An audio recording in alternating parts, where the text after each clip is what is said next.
இப்போ ரீசெண்டாக தஞ்சாவூர்லேருந்து ஒரு பத்திரிகையாளர் நம்ம வீடியோவை பார்த்துட்டு ஒரு கோவில் திருவிழாவை பற்றி நிறைய விஷயங்கள் கேட்டு தெரிஞ்சுக்கிட்டாரு. ஆறுமுகமங்கலம் ஐகோர்ட் மகாராஜா கோவில் திருவிழா தான் பற்றி கேட்டிருந்தாரு. இந்த கோவில் திருவிழாவை பற்றி அவங்க ஆச்சரியமாக கேட்ட ஒரு விஷயம் என்னன்னா, உண்மையிலே கோவிலில் பன்னிலாம் பலி கொடுப்பாங்களா அப்படின்னு கேட்டிருந்தாரு.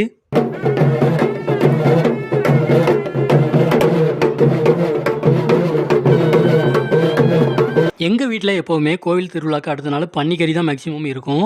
ஏன்னா இந்த கோவிலில் 1, 2 இல்லை 150, 200 பன்னிக்கு மேலே பக்தர்கள் வேண்டுதலாக வச்சு இங்கே பன்னியை வந்து குத்திட்டு போவாங்க.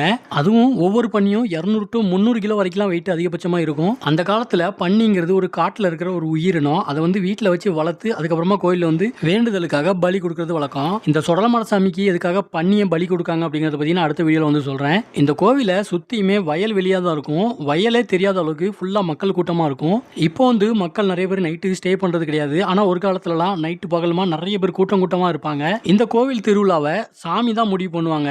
வருஷம் இந்த டேட்ல தான் கோவில் திருவிழா இருக்குன்னு யாராலையுமே சொல்ல முடியாது. சாமி கிட்ட உத்தரவு கேட்டு வருஷம் டேட் மாத்தி வைப்பாங்க.